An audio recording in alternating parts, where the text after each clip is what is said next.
영광을 돌립니다. 예수께서 하루는 어떤 곳에서 기도를 하고 계셨다. 기도를 마치셨을 때 제자 하나가 주님, 요한이 자기 제자들에게 가르쳐 준 것 같이 저희에게도 기도를 가르쳐 주십시오 하고 말하였다. 예수께서는 이렇게 가르쳐 주셨다. 너희는 기도할 때 이렇게 하여라. 아버지, 온 세상이 아버지를 하느님으로 받들게 하시며 아버지의 나라가 오게 하소서. 날마다 우리에게 필요한 양식을 주시고 우리가 우리에게 잘못한 일을 용서하오니 우리의 죄를 용서하시고 우리를 유혹에 빠지지 않게 하소서. 예수께서는 그들에게 또 이렇게 말씀하셨다. 너희 중 한 사람에게 어떤 친구가 있다고 하자. 한밤중에 그 친구를 찾아가서 여보게 빵 3개만 구워주게. 내 친구 하나가 먼 길을 가다가 우리 집에 들렀는데 내어놓을 것이 있어야지 하고 사정을 한다면 그 친구는 안에서 귀찮게 굴지 말게. 벌써 문을 닫아 걸고 아이들도 나도 다 잠자리에 들었으니 일어나서 줄 수가 없네 하고 거절할 것이다. 잘 들어라. 이렇게 우정마누로는 일어나서 빵을 내어주지 않겠지만 귀찮게 졸라대면 마침내는 자리에서 일어나 그의 청을 들어주지 않겠느냐. 그러므로 나는 말한다. 구하여라 받을 것이다. 찾아라 얻을 것이다. 문을 두드려라 열릴 것이다.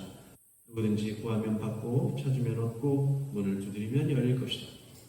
생선을 달라는 자식에게 뱀을 줄 아비가 어디 있겠으며 달걀을 달라는데 전갈을 줄 사람이 어디 있겠느냐. 너희가 악하면서도 자녀에게 좋은 것을 줄 알거든 하늘에 계신 아버지께서야 구하는 사람에게 더 좋은 것 곧 성령을 주시지 않겠느냐. 주님의 복음입니다. 그리스도를 찬미합니다. 자리하십시오. 성부와 성자와 성령의 이름으로 아멘.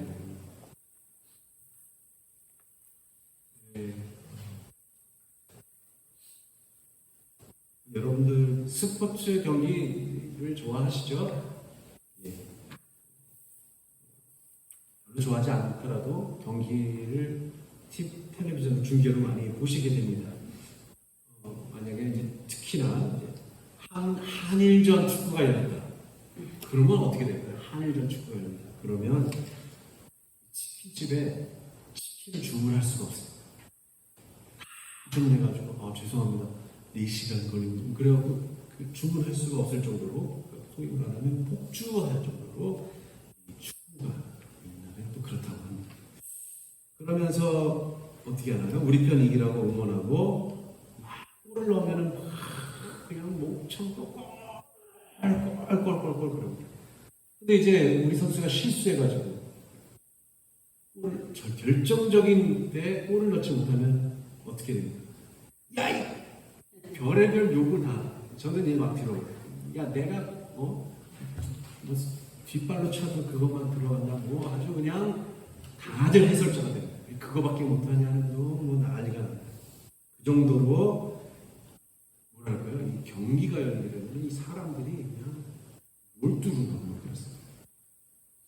저희 아버지가 제가 어렸을 때 보면 항상 무슨 경기를 권투 경기를 이렇게 해보죠. 그러니까 아버지들이 이렇게 특히나 이렇게 권투 경기를 이렇게 좋아하셨어요.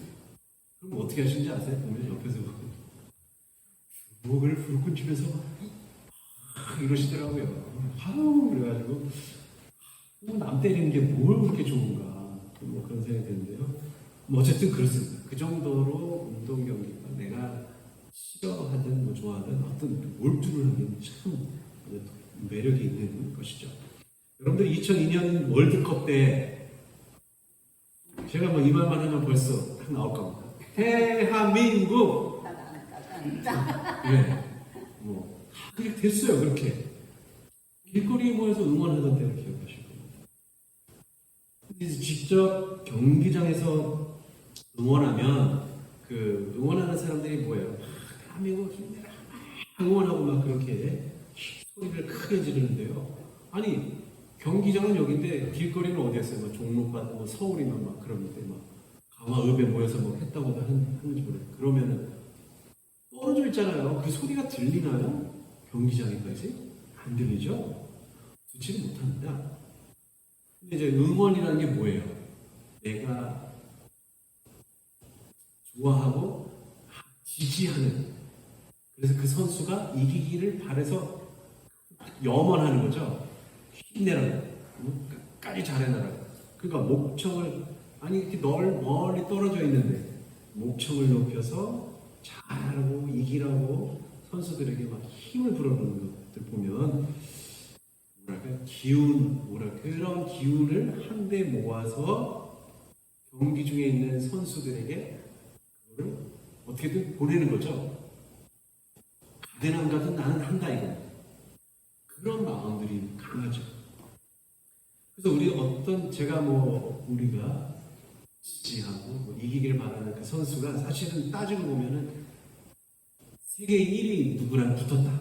그러면 어때요? 실력과 체력, 재능도 좀 모자랄 수는 있지만 응원을 받아서 경기에서 이기는 경우가 종종 있어요. 종종 있습니다. 그걸 어떻게 과학적으로 설명할 수 있어요? 실력도 모자라고 재능도 모자라고 그리고 랭킹, 소위 말하는 세계 1위 최자, 근데 100위 정도 되면서 갑자기 이겨요. 과학적으로 설명할 수 있을까요? 근데 마치 그럼 어떻게 해요? 그걸 보면은 기도하는 사람처럼, 응원하는 사람이 기도하는 사람처럼 막 간절히 이러면서 막 눈을 감고 막 그런 게 TV 화면에 잡히는 걸 보신 적 있으시죠? 그러면 그 정도로 간절히 원하고 갈망하고 응원하면 희한하게 그 기적과 같은 일이 벌어질 때가 있습니다. 근데 누군가의 영혼과 소원이 다른 누군가에게 전달이 된다는 사실을 이게 과학자들이 이거 증명해낼 수 있을까요? 과학자들은 이렇게 응원하는 것이 선수에게 미치는 영향이 없다라고 볼 것입니다. 경기장에서 직접 응원할 때는 뭐라고 해요?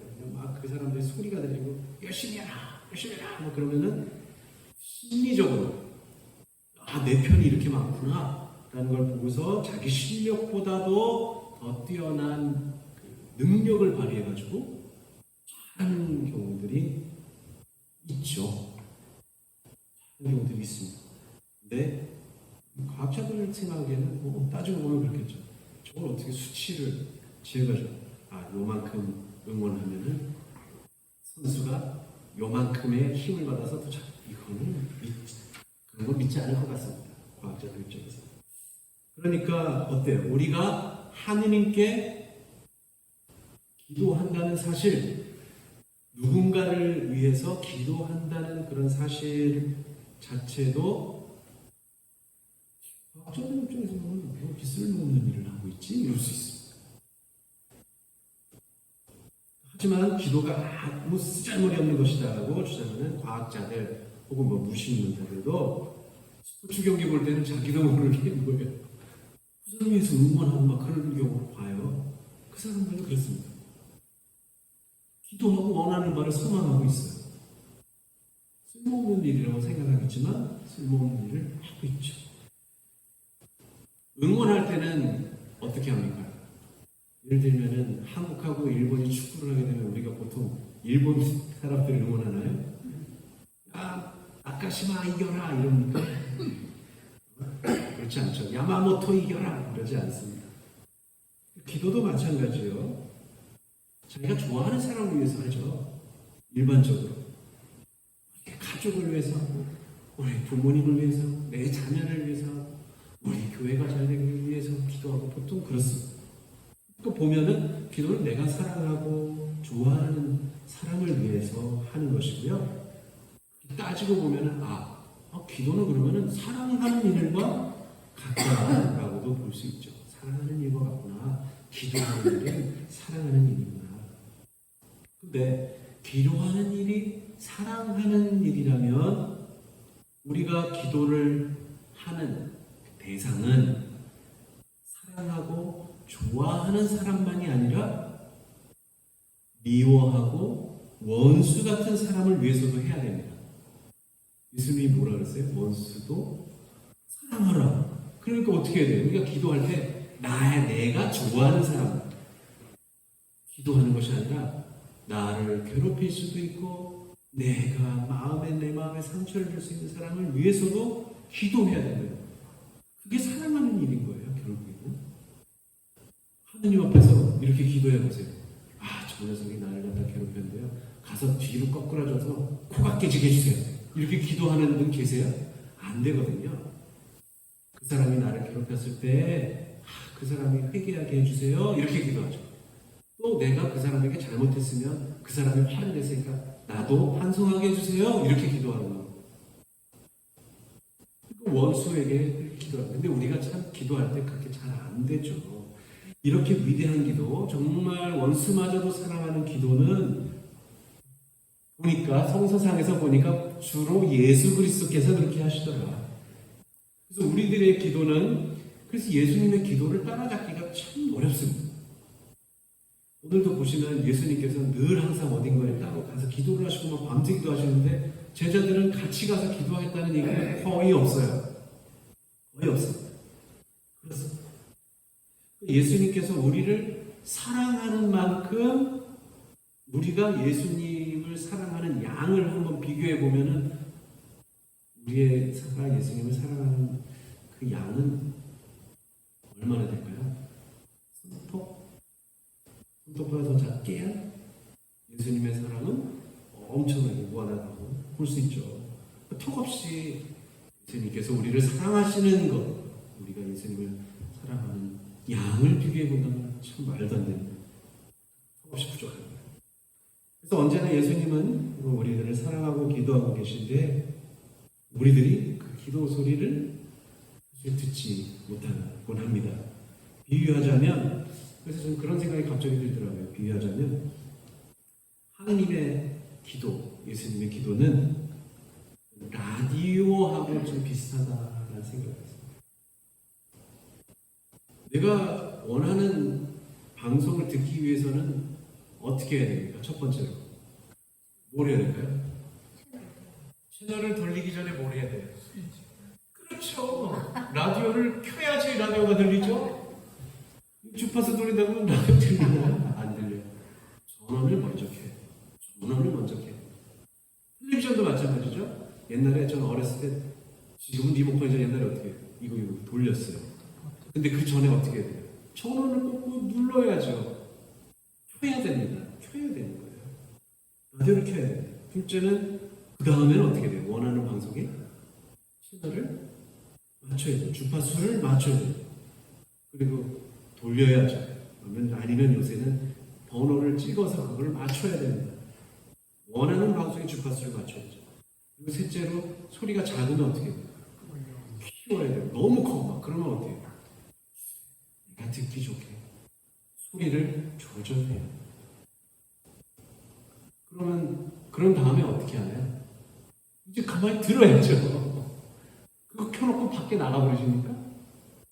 왜 켜신 거예요? 방송을 왜 킨 거예요? 그렇죠. 들으려고. 그럼 들어야 되는 것이죠. 그래서 아주 옛날에는 그랬죠. 텔레비전도 없을 때는 라디오 그 단막극 하면은 막 누가 얘기하면 막 울고 막 웃고 막 그랬던 경력들이 있으실지 모르겠습니다. 지금은 그렇지 않겠지만 요새는 뭐 보이는 라디오도 생겼대요. 라디오. 요새 핸드폰으로 하니까 보이는 라디오도 생기기도 했다는. 여학원에 전원을 켜야죠. 주파수를 맞춰야죠. 채널을 돌려야죠. 소리도 잘 맞춰야죠. 그리고 내용을 들어야죠. 내용을 안 들으면 무슨 소리가 있어요? 라디오를 킨 이유가 없죠. 요약하자면 어떤 특정 방송을 듣는 것은요, 그 방송을 좋아하기 때문에 틀죠. 듣기 위해서 먼저 전원을 켜고 주파수를 맞춰야 합니다. 그리고 내용이 무엇인지를 귀담아 들어야 방송을 듣는 목적을 이루죠. 마찬가지로요, 기도하기 위해서는 어떻게 해야 됩니까? 어떤 시간과 장소 아니면 정신을 집중하는 준비를 해야 합니다. 그래서 참 희한하기도 합니다.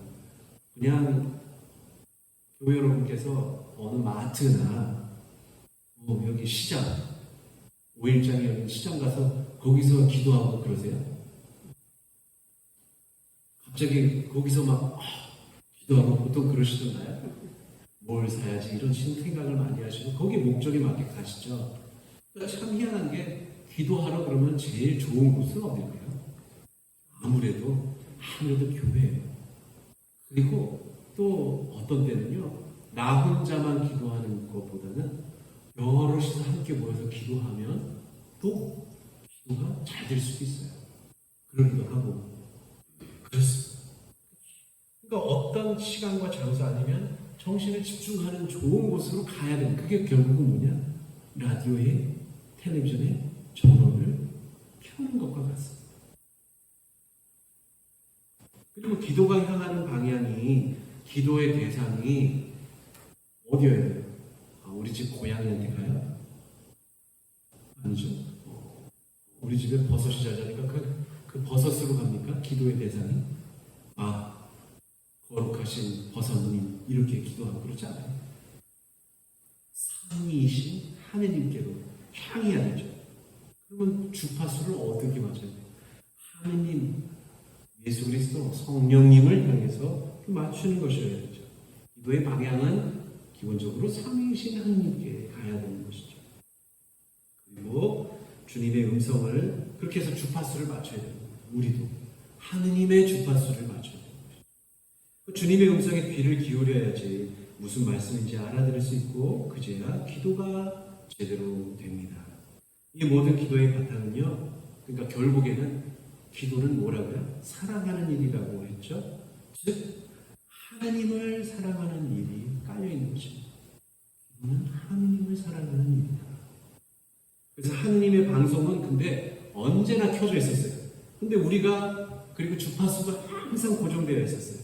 하지만 우리가 전원을 켜지 않고, 기도의 전원을 켜지 않고 또 주파수에 맞추지 않으면 하느님의 소리를 들을 수가 없습니다. 그러면서 뭐라고 그럴까요? 기도하기가 어려워서요. 기도를 어떻게 하는지 잘 모르겠습니다. 하느님의 뜻을 알 수도 없고요. 하느님께서 뭐라고 저한테 하시는지도 모르겠어요. 기도는 왜 해야 되는지 모르겠어요. 이렇게 말씀을 하시죠. 그래서 하루에 단 15분이라도 기도하는데 소홀할 때가 참 많죠. 혹시 노래 들어보셨나요? 오늘 집을 나서기 전 못 들어보셨어요? 기도했나요? 오늘 받은 종이에 기도했나요? 기도는 우리의 안식 빛으로 인도하리. 앞이 깜깜할 때 기도 잊지 마세요. 보셨어요? 나는 갑자기 저도 이 설교신들한테 이 노래가 막 생각이 나더라고요. 네. 그러면서 저도 반성하죠. 오늘 내가 집에 나서서 예수님한테 인사도 못하고 그냥 나갔네. 나 밖에 나가서 왔는데도 예수님한테 인사도 못하고 들어왔네. 신부라는 사람이 갑자기 그럴 때도 있죠. 저도 그럴 때가 있습니다. 반성하죠. 그런 것입니다. 그런 것이죠. 우리가 하느님께, 예수님께, 성령께 기도하는 일이 어렵다고요? 전원을 켜지 않아서 어려운 거예요. 그러니까 당연히 아무 소리도 들리지 않죠. 그래서 많은 분들이 그러면 기도를 어떻게 해야 됩니까? 라고 묻기도 하고 그렇죠. 기도를 난 잘한다. 어떻게 하는지 모르겠, 잘 안다. 라고 해도 사실 신청하지 않습니다. 그래서 오늘 기도하는 방법에 대해서 예수님께서 사실은 알려주신 거죠.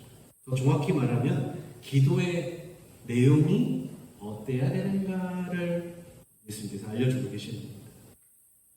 다른 곳에서는, 복음서의 다른 곳에서는 예수님께서 말을 많이 한다고 해서 그게 기도가 되는 건 아닌 거예요.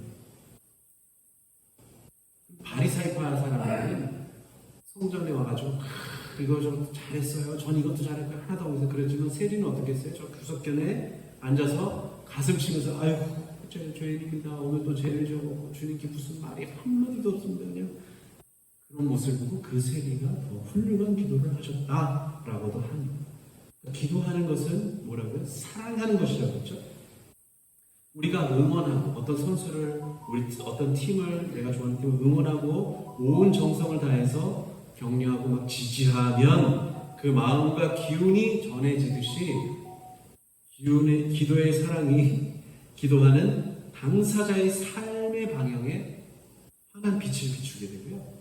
그리고 기도를 받는 이들에게도 그 사랑이 전달이 되는 거죠. 예수님께서 그래서 구체적으로 오늘 주의 기도를 가르쳐 주시는데 하늘에 계신 우리 아버지라고 하지만 그 다음에 저의 눈에 들어오는 말은 거룩한. 오늘 공동번역 우리가 읽고 있는 공동번역 성서는 온 세상이 아버지를 하느님으로 받들게 하시며라고 하지만요. 개혁성서와 같은 계시교에서는 뭐라 그러나요? 장로교나 이런 데서는 이름이 거룩히 여김을 받으시고 이러고요. 천주교에서는 아버지의 이름이 거룩히 빛나시는 이렇게 얘기해요. 그러니까 거룩함이라는 말이 원래 맞는 말이죠. 공동번역 성서에서는 조금 의역을 한 건데요. 어쨌든 거룩한 하느님 아버지, 하느님의 분의 우리가 입에 담기도 못할 정도로 거룩한 분이시다라는 것을 고백을 하는 것이죠. 하늘에 계시지만 거룩하시다. 우리가 그분의 이름을 감히 부를 수 없을 정도로 거룩하신 분을 그 거룩함을 받으셔야 된다라는 것을 기도를 하는 것입니다. 그래서 왜 그러냐면 예수님께서요. 어떤 사람이 예수님 보고 와가지고 복음서에 보면 어떤 사람이 예수님 아유 거룩하신 예수님 뭐 이렇게 얘기해요. 그러니까는 예수님이 아니 거룩하신 분은 아버지 한 분뿐이시다. 나에게 거룩하다고 하지 마라. 뭐 이렇게 응답하신 대목이 있습니다. 그런 것처럼 예수님은 하느님께 거룩하시다. 당신만이 거룩하시고 당신만이 영광을 받으실 분이시다라고 기도를 전하시는 거예요. 거룩함은 하느님께만 그리고 하느님께서 이 세상에 관여하실 때만 거룩하다라는 표현을 합니다. 거룩하단 말은 결국 성스럽단 말이죠. 그래서 거룩함과 성스러움은 거룩함이라는 말, 성스럽다는 말은 구별이 된다는 것입니다. 그래서 우리가 뭐라 그래요? 이제 유대교에서도 성전. 그럼 뭐예요? 성전이? 바깥이 아니라 거룩한 전입니다. 대전입니다.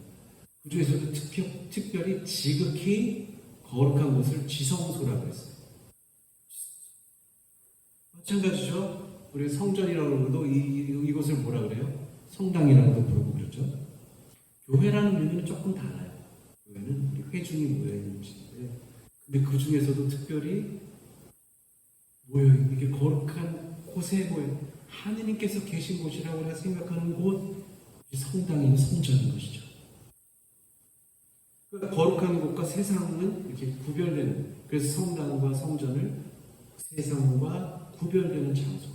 왜 구별되느냐? 하느님께서 계신 곳이라고 생각을 합니다. 그걸 믿게 있기 때문에 있습니다. 우리가 교회에 온다는 것은요, 결국은 거룩한 장소인 성당, 성전 안으로 들어오는 것입니다.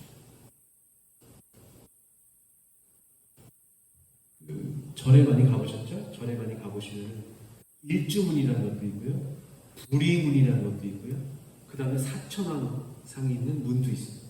그걸 다 지나야 돼요.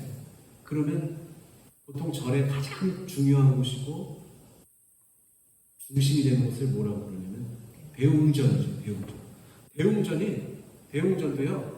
다 가보셨으면 알겠지만 가실 때마다 어떻게 해요?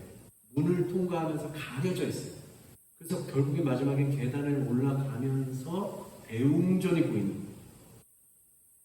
궁궐도 마찬가지예요. 경복궁 가실 때도 다 문이 하나씩 들어가야지만 마지막에 문을 들어서 봐야지만 근정전이 보이고 가장 중요한 곳이 보이는 겁니다. 천천히 신비롭고 거룩한 곳은요, 이처럼 천천히 나아가고 올라가야 가려진 곳이 드러나게 됩니다. 마찬가지로 교우님들이 성전에 들어오기 위해서는 어떻게 해요? 제일 먼저 문을 들어와야죠. 문을 열고 들어오시고 나서는 무슨 일을 하십니까? 뭐가 놓여있죠. 그럼 그걸 뭘 해요? 어떻게 하세요? 안 하셨어요? 뭘 하셨나요? 문 옆에 보시는데 벽에 딱 뭐가 있어요. 그러면 손으로 어떻게 해야 뭘 해요? 왜 이렇게 제 입만 보세요.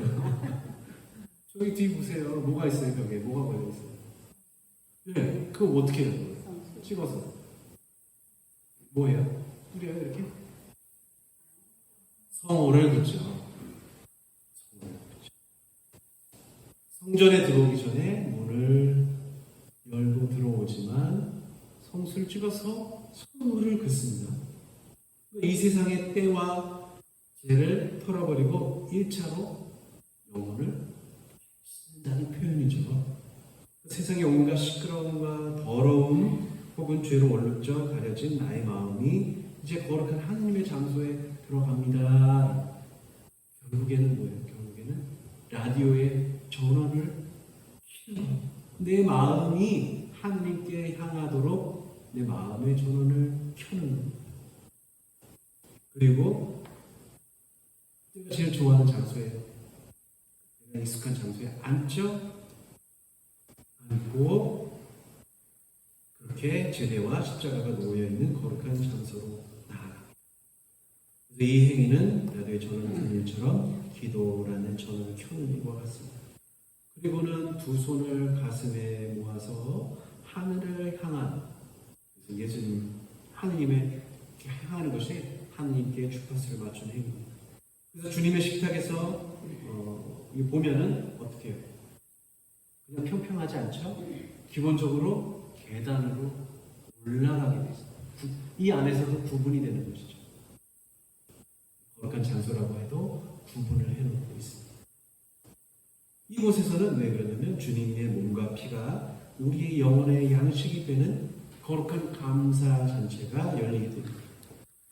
그리고 주님의 말씀이 선포되고 우리의 마음에는 라디오 방송처럼 주님의 말씀의 내용이 마음으로 흘러 들어옵니다. 우리는 하나님께서 거하시는 이렇게 거룩한 곳에 들어가기 직전에 성수를 찍고 성호를 그으며 두 손을 가슴에 모아 하늘을 향하고 이렇게 해서 주님의 말씀을 듣고 주님의 몸과 피를 받아 모십니다. 그리고 이렇게 사랑의 잔치를 통해서 그 배우고 익힌 바를 밖으로 나가 전하고 몸대로 살아갑니다. 그러면 이제 세상은요, 이 거룩한 것과 구분되는, 그렇게 우리가 생각했겠죠. 이제 세상은 단순히 유혹과 악이 도사리는 곳이 아니라 주님의 거룩한 땅으로 물들어가게 됩니다. 왜냐하면 여러분께서 거룩한 곳에 오셨다가 이제 나가게 되니까 그 세상은 거룩한 곳으로 바뀌는 것이죠. 아브라함이 뭐라고 기도했어요? 10명만 있어도 저 도시를 멸망하지 않으시겠습니까? 의인 10명만 있어도. 여러분들이 의인이 돼서 나아가셔야지 세상이 멸망하지 않는 거예요. 그 이야기입니다. 우리 마음에 라디오 전원을 켜고 주파수를 맞추고 소리를 조절해서 내용을 듣듯이 이제 거룩한 곳에 오셔서 주님의 주파수에 맞추어 전원을 먼저 켜고 주님의 주파수에 맞추어 그분의 소리를 듣고 거룩함을 배우고 사랑하게 됩니다. 이것이 하나의 기도이고요. 주님께서 가르쳐주신 기도의 첫 번째 단계입니다. 그래서 감사성찬례에 보면은 뭐라고 표현해요? 감사성찬례는 감사기도라고도 하고 성찬기도, 그래서 1양식, 2양식 뭐 이렇게 이야기를 하네요. 그러니까 결국에 뭐예요? 예배가 곧 성찬례를 거행하는 것이 곧 기도인 것입니다. 그렇게 본문의 성찬기도 혹은 감사기도,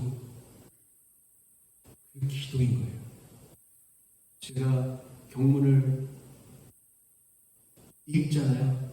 그 내용들을 보면 다 기도입니다. 예배가 곧 기도가 됩니다. 그리고 그 기도는 사랑의 희생제사이며 감사드린 거죠.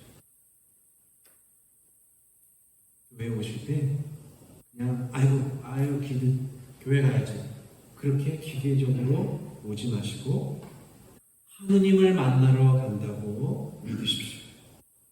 성수를 찍으면서 내 죄가 없어지기를 기도하십시오. 그리고 두 손을 모아서 하늘을 향하며 내 기도가 하느님께 들려진다고 믿으십시오. 주님의 말씀을 들으시면서 그 사랑의 말씀이 나의 기도가 된다고 믿으십시오. 주님께서 당신 몸과 피를 내놓으셨듯이 그 사랑이 나의 기도가 됨을 믿으십시오.